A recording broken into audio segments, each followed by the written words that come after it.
अस्सलामु अलैकुम आज बनाओ अस मजेदार पराठ अथ मज करो अस कोकर सीन इस्तेमाल बे आलू तो गंड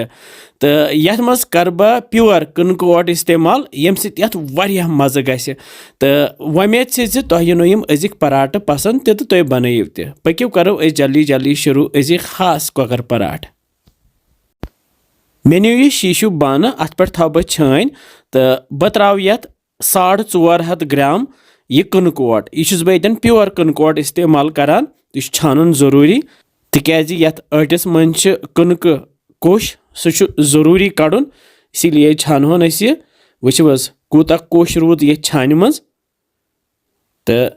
छानित सन बह यह कोश दारित तो ओट तैयार यथ त्राव बह नून चमचु ओड बे त्राव बह तिलस 2 चमच लकटी लकटी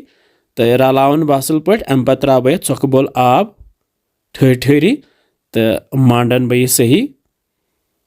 तो इथ आम च बनावान इथे कन मांडो अस यह ओट जल्दी जल्दी मांडने तिकाज नरम आसान बे प्योर कनक ओट तो यह असल पे मांडना तुम हेकिव यथ मज मद त इस्तेमाल कर पराठ बनावनस मज पे थो दज थो अड़िस घंटस इथे कन मे नी यथ प्लेटस मज कोकर सीन 2 पीस लकटी तो इन कर बह न्युक न्युक तो अम पे न्युक न्युक कर त्राव बह मिक्सी जारस मज पे थो बह ढकन तो यथ करो अस मिहीन मिक्सर ग्राइंडरस सो तैयार अम पे अन आलू 3 लकची लकची अत तुलो देल तो यथ करो अस कदूकश वस यह थो साइडस कुन बे मे गंडा यथ करो अस कदूकश तो यह तैयार मे जोल गैसस पे थो तव तय मज त्राव बह रिफाइन तेल 2 चमच लकटी तेल गरम गि त्राव बह ज्यूर अड़िक 1 चमच बे त्राव बह गंड तथ ऊर तो करो अस हल्का फ्राई तल थो अस गैस लोत तो वन त्रावो अस यथ आलू त ऊर कदूकश कर आलू करोक अस गंडन सत हल्का फ्राई गसन लाइट ब्राउन गसन तो अम पे त्राव बह यह कोकर सीन त ऊर यथ अस यह मीन कोर तो चमच सत रलावन इत काल यह लाइट ब्राउन गि वो अम पे त्राव बह यथ नील मर्चवांगन 1-2 चटित न्युक न्युक कर बे त्राव बह वजुल मर्चवांगन तो यह मर्चवांगन ब्योल यह थोड़ा सा बे त्रावस गरम मसाला पाउडर 1 चमच बे त्रावस बह यह मर्चवांगन कम थोड़ा सा रलावन अस बे अम पे त्राव बह यथ रोहन पेस्ट चमच 1 तो यह रलावन बह ये सती तो अम पे त्राव बह थोड़ा सा दान वल चटित बे त्राव बह नून चमच 1 यथ तो सही पे रलवित कर बह यह तैयार तो थवन बह यह साइडस कुन वन तो वन सोन ओट तैयार 1 घंटे गसित यह दिम बह बे मांड ओट मांडित लागो मे पराठ बनावन बह तुल यथ 8 थप थोड़ा बड़ी पहम तो लाग बह पेड़ बनावन मे तुल थोड़ा सा बड़ी डबल साइज यथ चोट बनावान तो बनो अस अख पेड़ यह थो बह प्लेटस मज युकुन तो यह गोस 2यम 3यम 4यम तो 5यम 5 बड़ी बड़ी पेड़ बने मतलब क्या बनन 5 बड़ी बड़ी पराठ तो वन लागो अस यथ चोट बनावन वस बह फहलाव यह तो फहल दिम बह यथ मजबाग यह सनर हिू तो अम पत त्राव बह यथ चमच सत मसाल तैयार करो वो वन वटो अस ओंगजो सत वो अंद वटोस तो बनाओ अस वन यथ पेड़ वो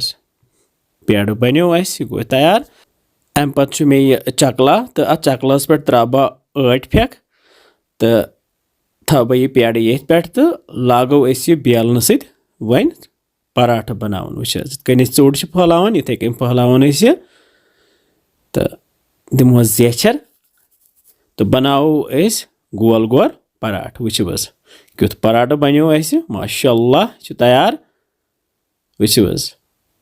अमे पत थो बह गैसस पे यह तव चश तव अथ पे त्राव बह यह पराठ वन तो अनोन अक साइड दिमोस बे साइड त फ्यूर तो पे मत बह वन यथ गेव मत बह यम ब्रश सत तो गेव मथोस थोड़ा सा ज़्यादा पहम तिकाज पराठस मन गेव लगान ज़्यादा पहम अत कंजूसी कर पे त्रावस बे साइड बे गेव वो तल मे गैस थोमुत लोत तो लथि पे करहोन अस तैयार काल यह वजुल हिू गो आराम सान दिमो अस फिर फिर वो क्युत वजुल गो यह पराठ सोन तैयार तो बह थवन यह प्लेटस मज गोनुक यह गोस 2यम पराठ कर बह तैयार तो यह त्रावन बह 2यम यथ प्लेटस पे यह गो 3यम यह गो 4यम पराठ यह गोस poonthm paratha. Mashallah. Which was 5 paratha bane aise mazedar. Which was gol gol te me tuli pizza cutter te yat karba itkain 4 piece. Which was the ithavan ba wain paletas pet sajayit itkain.